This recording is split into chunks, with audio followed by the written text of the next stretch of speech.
Good morning class. ਅੱਜ ਆਪਾਂ ਸਾਹਿਤਕ ਕਿਰਨਾਂ ਪਾਠ ਪੁਸਤਕ 1 ਵਿੱਚੋਂ ਗੁਰੂ ਨਾਨਕ ਦੇਵ ਜੀ ਦੀ ਕਵਿਤਾ ਸਿਮਰ ਰੁੱਖ ਸਰਾਇਆ ਬਾਰੇ ਪੜ੍ਹਾਂਗੇ। ਸਭ ਤੋਂ ਪਹਿਲਾਂ ਤਾਂ ਆਪਾਂ ਨੂੰ ਜਿਹੜੇ ਕਵੀ ਨੇ ਉਹਨਾਂ ਦੀ ਸ਼ਖਸੀਅਤ ਤੇ ਰਚਨਾ ਬਾਰੇ ਪਤਾ ਹੋਣਾ ਚਾਹੀਦਾ ਹੈ। ਗੁਰੂ ਨਾਨਕ ਦੇਵ ਜੀ ਕੌਣ ਸਨ? ਗੁਰੂ ਨਾਨਕ ਦੇਵ ਜੀ ਸਿੱਖਾਂ ਦੇ ਪਹਿਲੇ ਗੁਰੂ ਸਨ। ਉਹਨਾਂ ਦਾ ਜਨਮ 15 ਅਪ੍ਰੈਲ 1469 ਈਸਵੀ ਨੂੰ ਰਾਏਭੋਏ ਦੀ ਤਲਵੰਡੀ ਵਿੱਚ ਹੋਇਆ, ਜੋ ਕਿ ਅੱਜ ਕੱਲ੍ਹ ਪਾਕਿਸਤਾਨ ਵਿੱਚ ਹੈ। ਇਹਨਾਂ ਦੇ ਪਿਤਾ ਦਾ ਨਾਮ ਮਹਿਤਾ ਕਾਲੂ ਅਤੇ ਮਾਤਾ ਦਾ ਨਾਮ ਤ੍ਰਿਪਤਾ ਸੀ ਅਤੇ ਇੱਕ ਇਹਨਾਂ ਦੀ ਭੈਣ ਬੇਬੇ ਨਾਨਕੀ ਸੀ, ਜੋ ਕਿ ਇਹਨਾਂ ਤੋਂ ਬਹੁਤ ਵੱਡੇ ਸਨ। ਗੁਰੂ ਜੀ ਨੇ 4 ਉਦਾਸੀਆਂ ਕੀਤੀਆਂ। 4 ਉਦਾਸੀਆਂ ਕਿਹੜੀਆਂ ਦਿਸ਼ਾਵਾਂ ਵਿੱਚ? ਚਾਰੋਂ ਦਿਸ਼ਾਵਾਂ 'ਚ ਉੱਤਰ, ਦੱਖਣ, ਪੂਰਬ, ਪੱਛਮ ਵਿੱਚ ਕੀਤੀਆਂ ਅਤੇ ਭੁੱਲੇ ਭਟਕੇ ਹੋਏ ਲੋਕਾਂ ਨੂੰ ਸਿੱਧੇ ਰਸਤੇ ਪਾਇਆ। ਗੁਰੂ ਨਾਨਕ ਦੇਵ ਜੀ ਦਾ ਜਿਹੜਾ ਵਿਆਹ ਹੈ ਬੀਬੀ ਸੁਲੱਖਣੀ ਨਾਲ ਹੋਇਆ ਸੀ ਅਤੇ ਉਹਨਾਂ ਦੇ ਘਰ 2 ਪੁੱਤਰ ਬਾਬਾ ਸ਼੍ਰੀ ਚੰਦ ਅਤੇ ਬਾਬਾ ਲਖਮੀ ਦਾਸ ਜੀ ਹੋਏ। ਉਸ ਤੋਂ ਬਾਅਦ 1539 ਵਿੱਚ ਭਾਈ ਲਹਿਣਾ ਜੀ ਨੂੰ ਗੁਰਗੱਦੀ ਸੌਂਪ ਕੇ ਆਪ ਜੋਤੀ ਜੋਤ ਸਮਾ ਗਏ। ਇਹ ਤਾਂ ਸੀ ਉਹਨਾਂ ਦੇ ਜੀਵਨ ਬਾਰੇ। ਇਹ ਜ਼ਿਆਦਾ ਡਿਟੇਲ ਵਿੱਚ ਨਾ ਦਿੰਦੇ ਹੋਏ ਜਸਟ ਸ਼ਾਰਟਕਟ ਦੱਸਿਆ ਹੋਇਆ ਹੈ ਕਿ ਇਹਦੇ ਵਿੱਚ ਕੀ ਕੀ ਦੱਸਿਆ। ਉਸ ਤੋਂ ਬਾਅਦ ਆ ਜਾਂਦਾ ਹੈ ਕਿ ਇਹ ਗੁਰੂ ਨਾਨਕ ਦੇਵ ਜੀ ਦੀਆਂ ਕਿਹੜੀਆਂ ਰਚਨਾਵਾਂ ਹਨ, ਉਹਨਾਂ ਨੇ ਆਪਣੇ ਜੀਵਨ ਵਿੱਚ ਕਿਹੜੀਆਂ ਰਚਨਾਵਾਂ ਕੀਤੀਆਂ। ਫੋਰ ਐਗਜ਼ਾਮਪਲ ਜਪਜੀ ਸਾਹਿਬ, ਸਿੱਧ ਗੋਸ਼ਟੀ, ਸੋਦਰ ਸਹਿਲਾ, ਆਰਤੀ, ਦੱਖਣੀ ਓਂਕਾਰ, ਆਸਾਂ ਦੀ ਵਾਰ, ਮਲਾਰ ਅਤੇ ਮਾਝ ਦੀ ਵਾਰ, ਪੱਟੀ, 12 ਮਾਹ। ਇਹ ਸਾਰੀਆਂ ਇਹਨਾਂ ਦੀਆਂ ਰਚਨਾਵਾਂ ਸਨ। ਇਹਨਾਂ ਦੀ ਰਚਨਾਵਾਂ ਆਸਾਂ ਦੀ ਵਾਰ ਵਿੱਚੋਂ ਇੱਕ ਕਵਿਤਾ ਹੈ ਸਿਮਰ ਰੁੱਖ ਸਰਾਇਆ, ਜੋ ਕਿ ਅੱਜ ਆਪਾਂ ਪੜ੍ਹਨ ਜਾ ਰਹੇ ਹਾਂ। ਸਭ ਤੋਂ ਪਹਿਲਾਂ ਤਾਂ ਆਪਾਂ ਨੂੰ ਇਹ ਪਤਾ ਹੋਣਾ ਚਾਹੀਦਾ ਹੈ ਕਿ ਜਦੋਂ ਵੀ ਆਪਾਂ ਨੇ ਕੋਈ ਵੀ ਕਵਿਤਾ ਦੀਆਂ ਲਾਈਨਾਂ ਦੀ ਵਿਆਖਿਆ ਕਰਨੀ ਹੈ, ਉਸ ਦਾ ਪ੍ਰਸੰਗ ਬਾਰੇ ਆਪਾਂ ਨੂੰ ਪਤਾ ਹੋਣਾ ਚਾਹੀਦਾ ਹੈ ਕਿ ਇਸ ਦਾ ਪ੍ਰਸੰਗ ਕੀ ਹੈ। ਸਭ ਤੋਂ ਪਹਿਲਾਂ ਜਿਹੜੀ ਪੋਇਮ ਦਾ ਪੈਰਾ ਹੈ, ਸਿਮਰ ਰੁੱਖ ਸਰਾਇਆ ਅਤ ਦੀਰਘ ਅਤ ਮਚ, ਓਏ ਜੇ ਆਵੇ ਆਸ ਕਰ ਜਾਏ ਨਿਰਾਸਕਤ, ਫੁੱਲ ਫਲ ਫੀਕੇ ਫੁੱਲ ਬਕਬਕੇ, ਕੰਮ ਨਾ ਆਵੇ ਪਤ, ਮਿਰਤ ਨੀਵੀਂ ਨਾਨਕਾ ਗੁਣ ਚੰਗਿਆਈ ਤਤ। ਪ੍ਰਸੰਗ ਵਿੱਚ ਕੀ ਲਿਖਣਾ ਹੈ ਕਿ ਇਹ ਜਿਹੜੀਆਂ ਕਾਵਿ ਸਤਰਾਂ ਨੇ ਸ਼੍ਰੀ ਗੁਰੂ ਨਾਨਕ ਦੇਵ ਜੀ ਦੁਆਰਾ ਰਚਿਤ, ਗੁਰੂ ਨਾਨਕ ਦੇਵ ਜੀ ਕਵੀ ਆ ਗਏ ਇਹਨਾਂ ਦੇ, ਉਹਨਾਂ ਦੁਆਰਾ ਰਚਿਤ ਕਵਿਤਾ ਸਿਮਰ ਰੁੱਖ ਸਰਾਇਆ ਵਿੱਚੋਂ ਲਈਆਂ ਗਈਆਂ ਹਨ ਅਤੇ ਇਹ ਪਾਠ ਪੁਸਤਕ ਸਾਹਿਤਕ ਕਿਰਨਾਂ 1 ਵਿੱਚ ਦਰਜ ਹਨ। ਹੁਣ ਆ ਗਿਆ ਕਿ ਇਸ ਵਿੱਚ ਇਹ ਦੱਸਣਾ ਹੈ ਕਿ ਇਸ ਸ਼ਲੋਕ ਵਿੱਚ ਉਹਨਾਂ ਨੇ ਕੀ ਦੱਸਿਆ ਹੈ। ਇਸ ਸ਼ਲੋਕ ਵਿੱਚ ਗੁਰੂ ਜੀ ਨੇ ਮਿੱਠਤ ਅਤੇ ਨਿਮਰਤਾ ਦੀ ਵਡਿਆਈ ਕੀਤੀ ਹੈ। ਭਾਵ ਆਪਾਂ ਨੂੰ ਮਿੱਠਾ ਬੋਲਣਾ ਚਾਹੀਦਾ ਹੈ ਅਤੇ ਨਿਮਰ ਹੋ ਕੇ ਰਹਿਣਾ ਚਾਹੀਦਾ ਹੈ। ਗੁਰੂ ਜੀ ਦੱਸਦੇ ਹਨ ਕਿ ਨਿਭ ਕੇ ਰਹਿਣਾ ਹੀ ਸਾਰੇ ਗੁਣਾਂ ਦਾ ਸਾਰ ਹੈ, ਕਿ ਜੇਕਰ ਆਪਾਂ ਨੀਵੇਂ ਹੋ ਕੇ ਰਵਾਂਗੇ ਤਾਂ ਸਾਰੇ ਗੁਣ ਹੀ ਆਪਣੇ ਆਪ ਆਪਣੇ 'ਚ ਆ ਜਾਣਗੇ। ਨੀਵੇਂ ਹੋਣ ਦਾ ਭਾਵ ਇਹ ਨਹੀਂ ਹੈ ਕਿ ਤੁਸੀਂ ਆਪਣੇ ਸਰੀਰ ਨੂੰ ਨੀਵਾਂ ਕਰਨਾ ਹੈ, ਬਲਕਿ ਮਨ ਨੂੰ ਨੀਵਾਂ ਕਰਨਾ ਹੈ। ਹੁਣ ਆ ਗਈ ਇਹਦੀ ਵਿਆਖਿਆ ਲਾਈਨਾਂ ਦੀ ਵਿਆਖਿਆ ਦੱਸਣੀ ਹੈ। ਸਿਮਰ ਰੁੱਖ ਸਰਾਇਆ, ਸਿਮਲ ਦਾ ਜਿਹੜਾ ਰੁੱਖ ਹੁੰਦਾ ਉਹ ਬਿਲਕੁਲ ਸਿੱਧਾ, ਲੰਬਾ ਅਤੇ ਜਿਹੜੇ ਇਹਦੇ ਪੱਤੇ ਨੇ ਉਹ ਮੋਟੇ ਅਤੇ ਵੱਡੇ ਹੁੰਦੇ ਹਨ।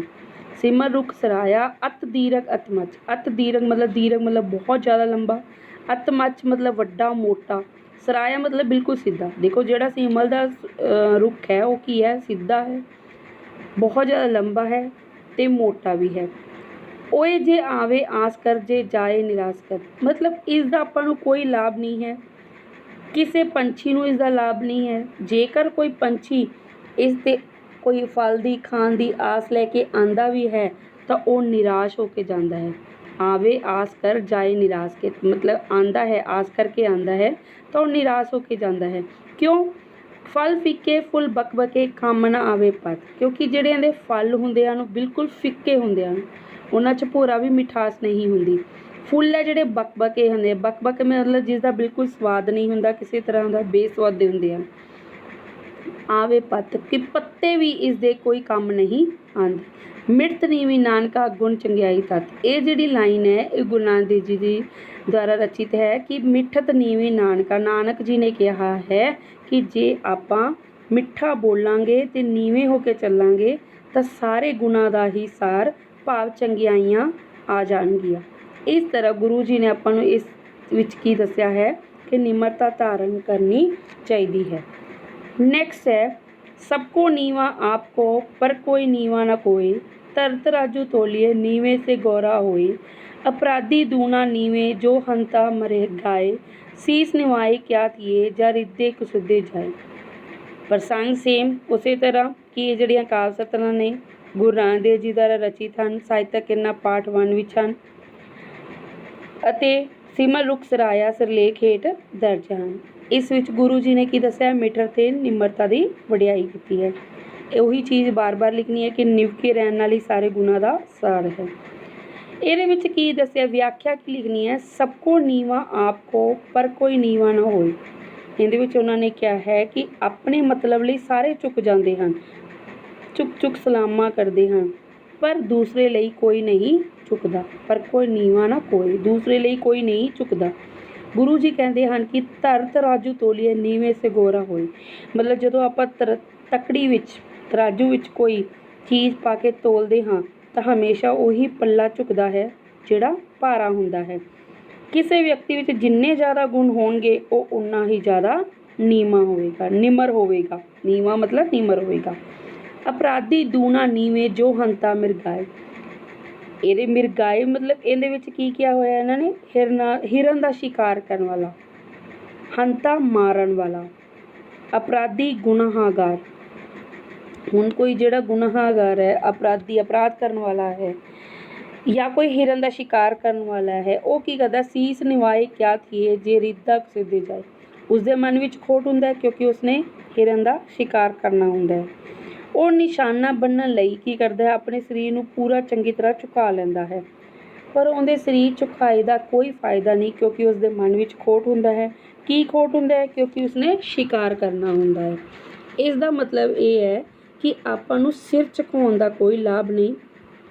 ਆਪਣੇ ਹਿਰਦੇ ਵਿੱਚ ਜੇਕਰ ਖੋਟ ਭਰਿਆ ਹੋਇਆ ਤਾਂ ਆਪਾਂ ਨੂੰ ਸਿਰ ਝੁਕਾਉਣ ਦਾ ਕੋਈ ਲਾਭ ਨਹੀਂ। ਗੁਰੂ ਜੀ ਦੱਸਦੇ ਹਨ ਕਿ ਸ਼ਿਕਾਰੀ ਦੇ ਝੁਕਣ ਵਾਲੀ ਨਿਮਰਤਾ ਦੀ ਥਾਂ, ਮਤਲਬ ਸਰੀਰ ਜੇ ਸ਼ਿਕਾਰੀ ਸਰੀਰ ਨੂੰ ਝੁਕਾਉਂਦਾ ਹੈ ਤਾਂ ਉਹਦੀ ਜਗ੍ਹਾ 'ਤੇ ਉਹ ਜੇ ਮਨ ਨੂੰ ਝੁਕਾਵੇ ਤਾਂ ਉਹੀ ਉਹਦੇ ਵਾਸਤੇ ਲਾਭਦਾਇਕ ਹੋਇਆ। ਭਾਵ ਕੀ ਹੋਇਆ ਕਿ ਨਿਮਰਤਾ ਦੀ ਥਾਂ, ਮਤਲਬ ਸਰੀਰ ਦੀ ਨਿਮਰਤਾ ਦੀ ਥਾਂ ਮਨ ਦੀ ਨਿਮਰਤਾ ਧਾਰਨ ਕਰਨ ਚਾਹੀਦੀ ਹੈ। ਹੁਣ ਆ ਗਿਆ ਟਿੱਪਣੀ। ਟਿੱਪਣੀ ਵਿੱਚ ਕੀ ਦਿੱਤਾ ਹੋਇਆ ਕਿ ਇਹਦੀ ਜਿਹੜੀ ਵਿਆਖਿਆ ਹੈ ਉਹਦੇ ਵਿੱਚ ਇਹਨਾਂ ਨੇ ਸਾਰ ਵਿੱਚ ਹੀ ਦੱਸਤਾ ਕਿ ਮਨੁੱਖ ਦੇ ਦਿਲ ਵਿੱਚ ਰਹਿਣ ਵਿੱਚ ਕੀ ਹੈ, ਮਿਠਾਸ, ਨੀਵੇਂ ਹੋ ਕੇ ਰਹਿਣਾ ਚਾਹੀਦਾ ਤਾਂ ਕਿ ਸਾਰੇ ਗੁਣ ਉਸ ਵਿੱਚ ਆ ਜਾਣ। ਹਰੇਕ ਜੀਵ ਆਪਣੇ ਸਵਾਰਥ ਲਈ ਝੁਕਦਾ ਹੈ, ਦੂਜੇ ਦੀ ਖਾਤਰ ਕੋਈ ਨਹੀਂ ਝੁਕਦਾ। ਨੀਵਾਂ ਦਾ ਭਾਵ ਹੈ ਕਿ ਸਰੀਰ ਨੂੰ ਝੁਕਾਉਣ ਦਾ ਨਹੀਂ ਹੁੰਦਾ, ਸਗੋਂ ਮਨ ਨੂੰ ਝੁਕਾਉਣ ਨਾਲ ਹੁੰਦਾ ਹੈ। ਜੇਕਰ ਆਪਣੇ ਅੰਦਰ ਖੋਟ ਭਰਿਆ ਹੋਇਆ ਤਾਂ ਸਿਰ ਨੂੰ ਨਿਵਾਉਣ ਦਾ ਕੋਈ ਲਈ ਲਾਭ ਨਹੀਂ। ਹੁਣ ਆ ਜਾਂਦੇ ਨੈਕਸਟ, ਆ ਜਾਂਦੇ ਅਭਿਆਸ ਵਾਲੇ ਪ੍ਰਸ਼ਨ ਉੱਤਰ ਜੋ ਕਿ ਤੁਸੀਂ ਆਪਣੀ ਪੰਜਾਬੀ ਦੀ ਨੋਟਬੁੱਕ 'ਤੇ ਕੰਪਲੀਟ ਕਰਨੇ ਹਨ। ਫਸਟ ਕੁਐਸਚਨ ਹੈ, ਇਹ ਸ਼ਬਦ ਗੁਰੂ ਨਾਨਕ ਦੇਵ ਜੀ ਦੀ ਕਿਹੜੀ ਬਾਣੀ ਵਿੱਚੋਂ ਲਿਆ ਗਿਆ ਹੈ। ਹੁਣ ਇਹ ਜਿਹੜੀ ਬਾਣੀ ਹੈ, ਜਿਹੜੀ ਆਪਾਂ ਰਚਨਾਵਾਂ ਕੀਤੀਆਂ ਸੀ ਉਹਦੇ ਵਿੱਚ ਦੱਸਣਾ ਹੈ। ਇਹ ਜਿਹੜੇ ਸ਼ਬਦ ਨੇ ਇਹ ਆਸਾ ਦੀ ਵਾਰ ਵਿੱਚੋਂ ਲਏ ਗਏ ਹਨ। ਸੀਮਲ ਦਾ ਰੁੱਖ ਕਿਹੋ ਜਿਹਾ ਹੁੰਦਾ ਹੈ। ਸੀਮਲ ਦਾ ਰੁੱਖ ਸਿੱਧਾ, ਉੱਚਾ, ਲੰਮਾ, ਭਾਵ ਮੋਟਾ, ਫੈਲਿਆ ਹੋਇਆ ਹੁੰਦਾ ਹੈ।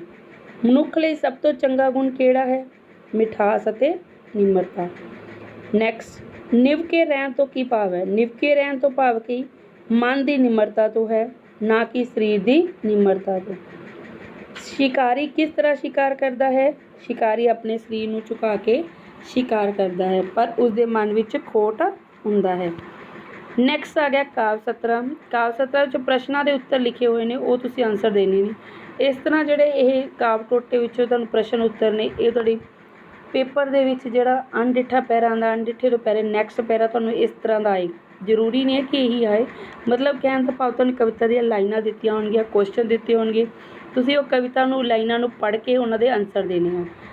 ਇੱਥੇ ਇੱਕ ਐਗਜ਼ਾਮਪਲ ਦਿੱਤੀ ਹੋਈ ਹੈ। ਲਾਈਨਾਂ ਕੀ ਨੇ, ਮਿਠਤ ਨੀਵੀਂ ਨਾਨਕਾ, ਗੁਣ ਚੰਗਿਆਈ ਤਤ, ਸਭ ਕੋ ਨੀਵਾ ਆਪ ਕੋ ਪਰ ਕੋਈ ਨੀਵਾ ਨਾ ਕੋਏ, ਧਰ ਤਰਾਜੂ ਤੋਲੀਏ ਨੀਵੇਂ ਸੇ ਗੋਰਾ ਹੋਏ। ਉਪਰੋਕਤ ਜਿਹੜੀ ਹੈ ਕਾਵਿ ਸਤਰਾਂ ਦਾ ਭਾਵ ਆਪਣੇ ਸ਼ਬਦਾਂ 'ਚ ਲਿਖੋ। ਭਾਵ ਅਰਥ ਕੀ ਹੈ ਕਿ ਮਿਠਾਸ ਅਤੇ ਨਿਮਰਤਾ ਸਾਰੇ ਗੁਣਾਂ ਦਾ ਸਾਰ ਹੈ। ਆਪਣੇ ਮਤਲਬ ਲਈ ਸਾਰੇ ਹੀ ਝੁਕਦੇ ਹਨ ਪਰ ਦੂਸਰੇ ਲਈ ਕੋਈ ਨਹੀਂ ਝੁਕਦਾ। ਧਰ ਤਰਾਜੂ ਤੋਲੀਏ ਮਤਲਬ ਤੱਕੜੀ ਦਾ ਉਹੀ ਪਾਸਾ ਝੁਕਦਾ ਹੈ ਜਿਹੜਾ ਭਾਰਾ ਹੁੰਦਾ, ਇਹ ਇਹਦਾ ਭਾਵ ਅਰਥ ਹੈ। ਨੈਕਸਟ ਕੁਐਸਚਨ ਹੈ, ਨਿਭ ਕੇ ਰਹਿਣ ਨੂੰ ਗੁਰੂ ਨਾਨਕ ਦੇਵ ਜੀ ਨੇ ਕੀ ਕਿਹਾ ਹੈ। ਨਿਭ ਕੇ ਰਹਿਣ ਦਾ ਭਾਵ ਹੈ ਕਿ ਗੁਰੂ ਜੀ ਨੇ ਸਾਰੇ ਗੁਣਾਂ ਅਥਵਾ ਚੰਗਿਆਈ ਦਾ ਸਾਰ ਦੱਸਿਆ ਹੈ, ਵੀ ਸਾਰੇ ਗੁਣਾਂ ਚੰਗਿਆਈ ਦਾ ਸਾਰ ਹੈ ਜੇ ਆਪਾਂ ਨਿਭ ਕੇ ਰਹਿੰਦੇ ਹਾਂ।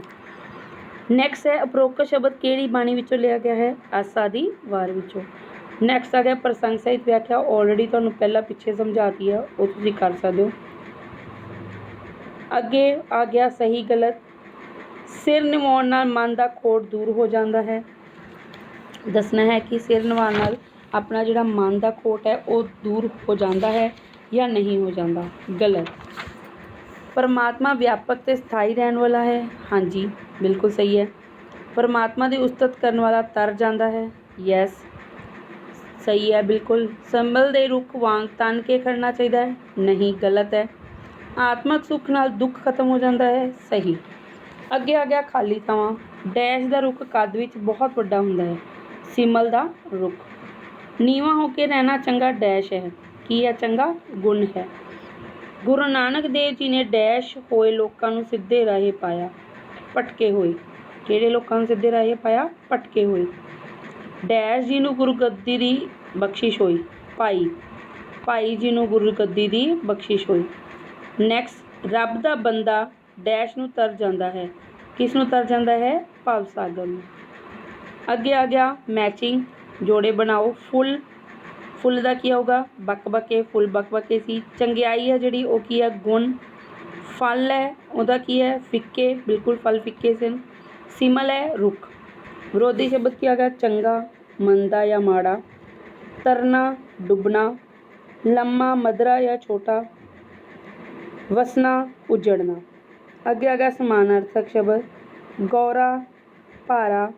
ਕੁਸੱਦੇ, ਖੋਟ। ਤੱਤ, ਸਾਰ ਜਾਂ ਨਿਚੋੜ। ਦੀਰਘ, ਲੰਮਾ। ਅੱਗੇ ਆ ਗਿਆ ਵਾਕ ਤੁਸੀਂ ਆਪਣੀ ਮਰਜ਼ੀ ਨਾਲ ਕੋਈ ਵੀ ਬਣਾ ਸਕਦੇ ਹੋ। ਠੀਕ ਹੈ ਜੀ, ਇਹ ਸੀ ਤੁਹਾਡੀ ਪੂਰੀ ਕਵਿਤਾ ਸਿਮਰ ਰੁੱਖ ਸਰਾਇਆ। ਇਹ ਤੁਸੀਂ ਹੁਣ ਆਪਣੀ ਕੁਐਸਚਨ ਆਨਸਰ ਹੈ ਜਿਹੜੇ ਆਪਣੀ ਪੰਜਾਬੀ ਨੋਟਬੁੱਕ 'ਤੇ ਕੰਪਲੀਟ ਕਰ ਲੈਣੇ। ਧੰਨਵਾਦ।